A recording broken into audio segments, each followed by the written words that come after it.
amunisi tak terpakai di Desa Sagara, Kecamatan Cibalong, Kabupaten Garut, Jawa Barat berubah mencekam. Ledakan amunisi oleh Satuan TNI Angkatan Darat ini dilakukan di area lahan milik BKSDA Garut. Peristiwa ini memakan korban jiwa termasuk warga sipil dan anggota TNI.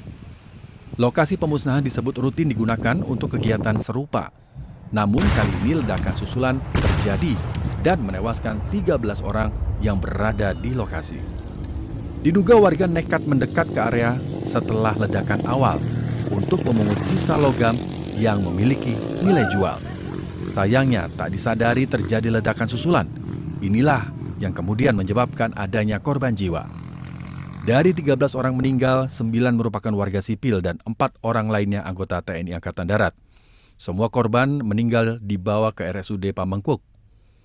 Polda Jabar akan melakukan identifikasi dengan mencocokkan jenazah dengan keluarga korban. Sejumlah keluarga korban terlihat sudah mendatangi rumah sakit untuk kepentingan identifikasi. Pasca ledakan, tim gabungan TNI, Polri, dan Basarnas langsung bergerak melakukan penyisiran untuk memastikan tidak ada bahan peledak yang masih aktif. Dari Garut, Jawa Barat, tim liputan melaporkan.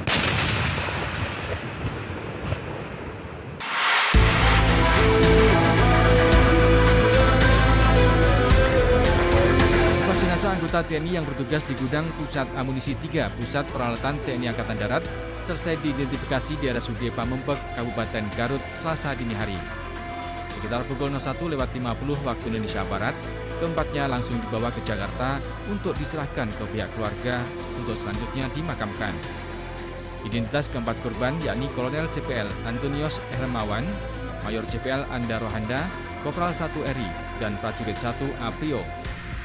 Seluruhnya anggota Gut Pusmu 3 Puspalat. Hingga saat ini belum ada pernyataan resmi terkait penyebab ledakan maupun status penanganan selanjutnya. Dari Garut, Jawa Barat, Iin Solihin, iNews melaporkan.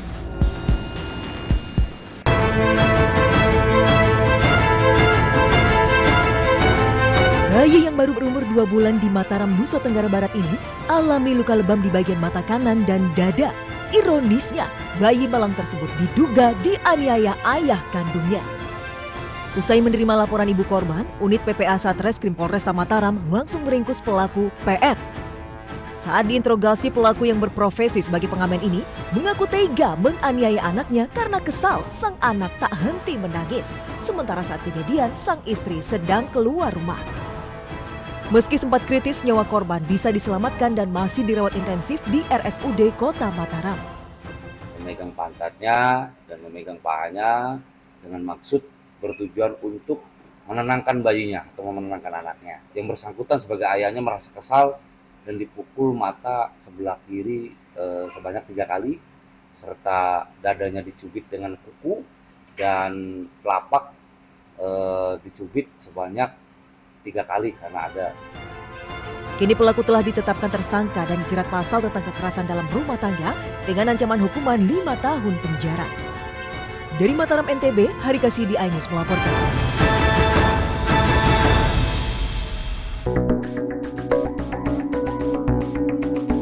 Ketegangan terjadi antara warga lokal yang tengah menggelar event layang-layang dengan seorang pria dan wanita warga negara asing penghuni sebuah villa di Tabanan, Bali.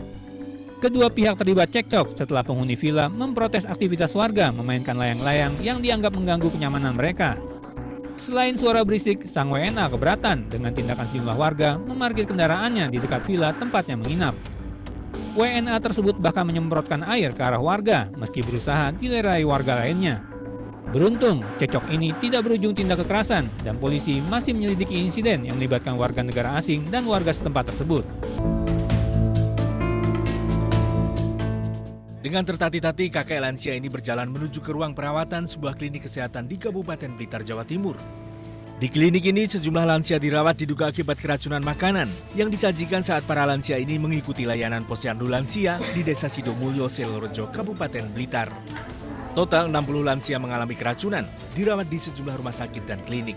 Mereka merasakan mual, muntah, dan pusing usai menyantap bubur kacang hijau. 60 orang yang sebagian masih terawat di rumah sakit dari 3 titik di mulai dari Selorjo sampai di Belingi. Sering ya laki-laki perempuan terserang, yang anak satu Pak itu masih hamil, kondisi hamil. Saat ini sebagian besar lansia telah diizinkan pulang setelah kondisi kesehatan mereka membaik. Polisi telah menyita sampel sisa makanan penyebab keracunan untuk diperiksa di laboratorium. Dari Blitar, Jawa Timur, Robi Ridwan, iNews melaporkan.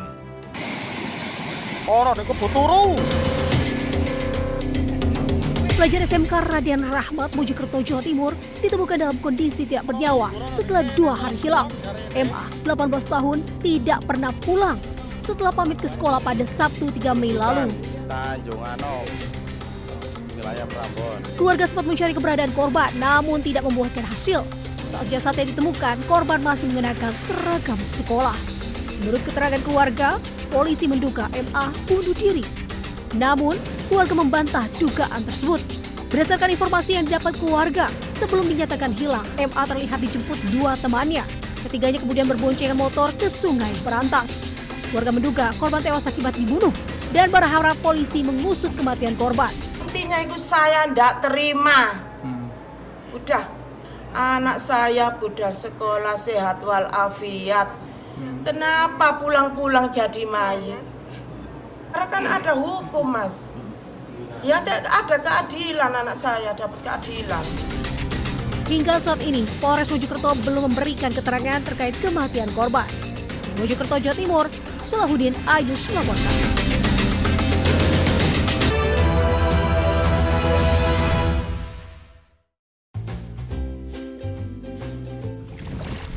Weh, Dok, kenapa ya?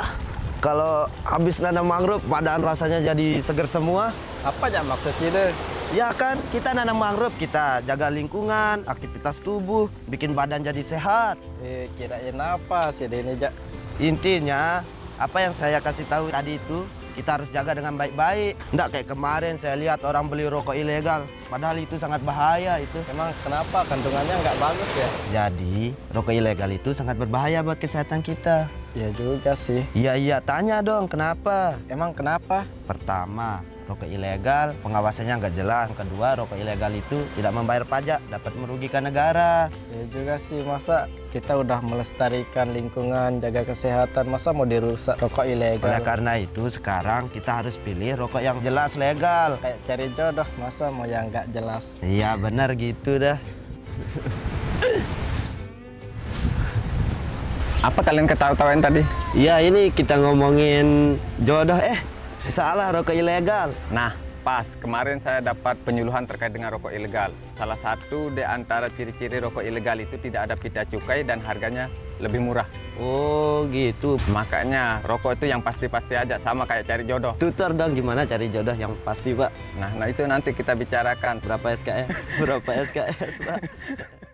Update informasi terlengkap menuju prime time berkualitas bersama iNews. Selamat sore pemirsa, Sukatani, Ramadan, Takjil, Sahurnya, Hari Tua, Puasa. iNews sore setiap hari. Di iNews Room, Hanyut, Hotelnya, Kartu, pembunuhan Sritex, iNews Room setiap hari. iNews Prime 1 Ramadan. Penumpang bersenja. dugaan pengoplosan, iNews Prime Senin sampai Jumat. Layus malam, 6 profesi. Jawa Tengah, Gonggongan. iNews malam setiap hari hanya di iNews. Kami menghadirkan beragam informasi menarik dan terkini terkait kebijakan hingga kegiatan para pemimpin bangsa dari Presiden, Wakil Presiden hingga Kabinet Merah Putih. Pemimpin Rakyat Senin hingga Jumat pukul 12:30 siang. Update informasi terlengkap menuju prime time berkualitas bersama iNews. Selamat sore pemirsa, Sukatani, Ramadan, Takjil, sahurnya, Hari Tua, Keluarga, negara, Puasa, Masjid Intas, Silatin Listrik, Jaya Ancol, Garuda. iNews sore setiap hari. Selamat datang di iNews Room. korban hanyut, warga panik, puluhan rumah Hipotermia, akar tumpukan, pembunuhan, Pertamina membantah, PT Sritex, pemenaker, dan keluarga. Skema oplosan tuh nggak ada. iNews Room setiap hari. Inilah iNews Prime 1 Ramadan. Sholat tarawih perdana pertama, Sejumlah penumpang bersenja. dan pilot. pengoplosan,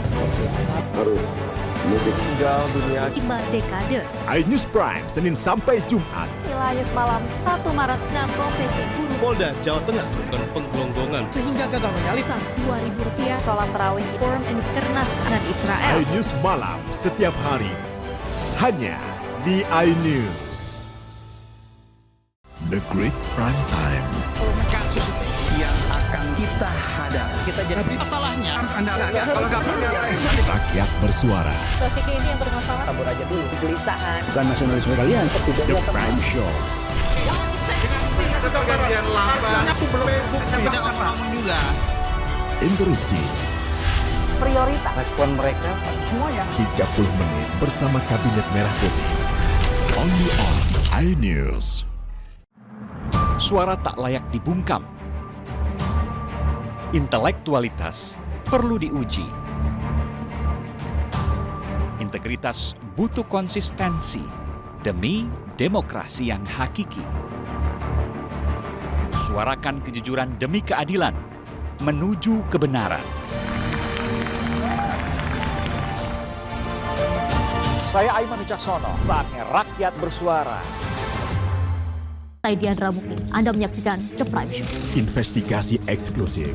Apa yang melatar belakangi? Meragukan nasionalisme kalian. kabur aja dulu. Menyebar kemanapun. Itu luar biasa. Mengupas isu-isu terhangat. Kerja di luar negeri, bawa narkoba dari serang anggota TNI. Penyelidikan.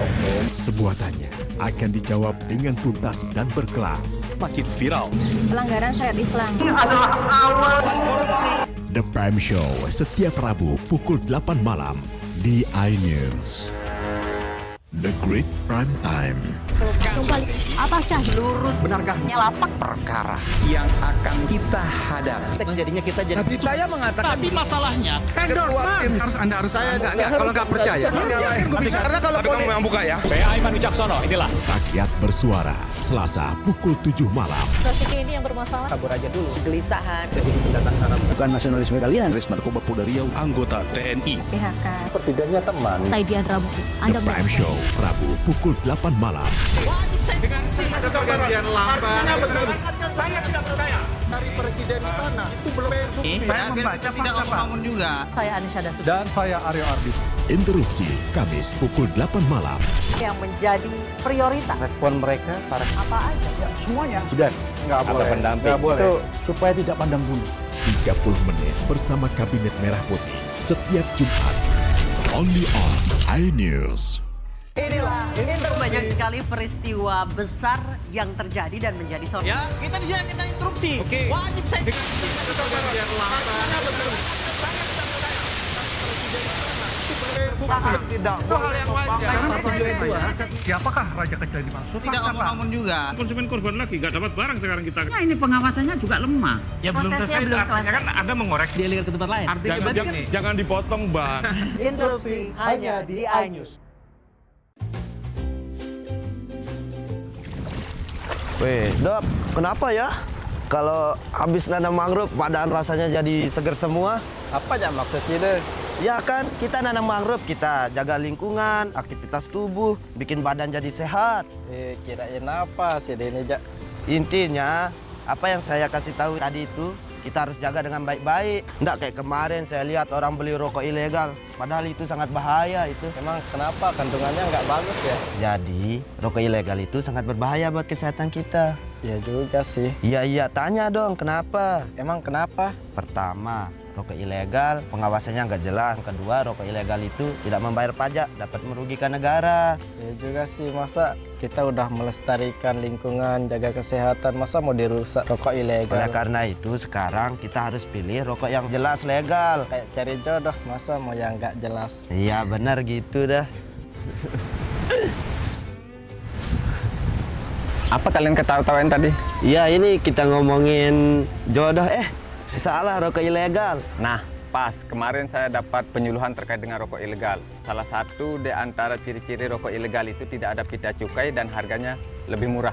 Oh, gitu. Makanya rokok itu yang pasti-pasti aja, sama kayak cari jodoh. Tutor dong gimana cari jodoh yang pasti, Pak. Nah itu nanti kita bicarakan. Berapa SKS? Berapa SKS, Pak?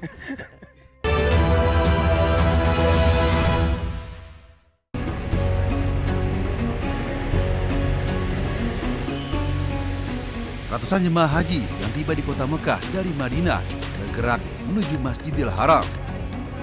Umrah wajib ini adalah rangkaian dari tahapan haji, di mana jemaah mengambil haji tamattu, yakni mendahulukan umroh, kemudian ibadah haji dengan konsekuensi konsekuensi membayar dam atau denda menyembelih 1 ekor kambing. Setelah tahapan umroh selesai, jemaah kemudian melepas pakaian ihram sambil menunggu puncak ibadah haji di Arafah, Musdalifah, dan Mina. Sebanyak 2.800 jemaah telah tiba di Mekah dari Madinah. Sebelumnya, momen penyambutan jemaah haji tiba di Mekah berlangsung semarak.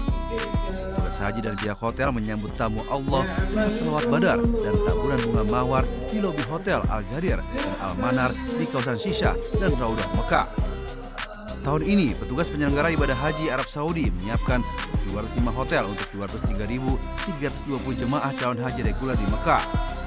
Lokasi hotel jemaah haji reguler Indonesia berjarak maksimal 4 hingga 5 km dari Masjidil Haram. Masa tinggal jemaah di Mekah selama 32 hari. Untuk transportasi, jemaah akan dilayani oleh bis antar kota dan perhajian serta bis sholawat untuk mengantar jemaah dari hotel ke Masjidil Haram, pergi dan pulang. Bis sholawat ini akan beroperasi selama 24 jam. Dari Mekah, Arab Saudi, Gigi Irfan melaporkan.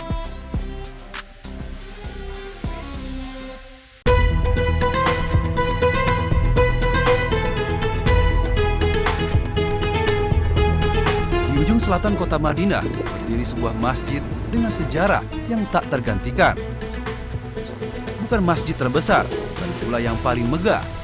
Namun disinilah cinta pertama Rasulullah Shallallahu Alaihi Wasallam kepada tanah hijrah bersemi. Nah, di belakang saya merupakan Masjid Quba yang merupakan masjid yang pertama kali dibangun oleh Rasulullah. Dan pada zaman Rasulullah, masjid ini tidak hanya untuk digunakan untuk sholat, tapi juga untuk mempersatukan umat muslim pada masa itu. Saat perjalanan hijrah Rasulullah dari Mekah ke Madinah, di desa Quba, beliau singgah selama 4 hari. Dengan tangan Rasulullah sendiri, bangun masjid pertama dalam sejarah Islam. Bukan sekedar tempat ibadah, Masjid Quba menjadi simbol hijrah, transformasi, dan awal peradaban Islam yang penuh berkah. Masjid ini disebut dalam Al-Quran Surat At-Taubah ayat 108 sebagai tempat yang didirikan atas dasar takwa sejak hari pertama.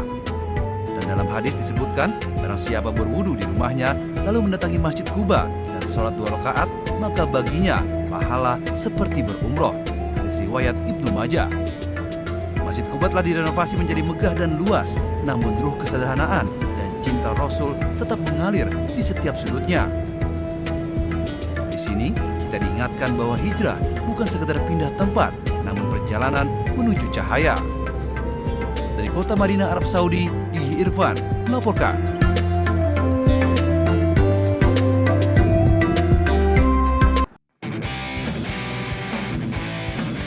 Marcelino Ferdinand menjadi pemain ABRO Timnas Indonesia yang pertama tiba di Indonesia. Marcelino terlihat bersama Asnawi Mangkualam dan rekannya yang lain berfoto bersama usai menjalani olahraga fisik di salah satu gym di Bali. Kegiatan olahraga lainnya juga diunggah melalui laman pribadinya Marcelino yang sedang berlari di persawahan. Dalam video tersebut, Marcelino berlari paling depan sambil diikuti oleh Asnawi yang ada di belakangnya. Sementara Timnas Indonesia akan menggelar pemusatan latihan di Bali Training Camp pada 26 Mei mendatang. Seluruh anak asuh Patrick Kluivert akan berkumpul untuk menjalani latihan yang cukup panjang dengan memakan waktu sekitar 9 hari. PSSI memilih Bali sebagai lokasi pemusatan latihan karena Pulau Dewata itu memiliki fasilitas latihan yang lengkap. Selain itu, di Bali juga bisa menjadi magnet para pemain timnas sambil menikmati suasana berlibur di Pulau Dewata ini.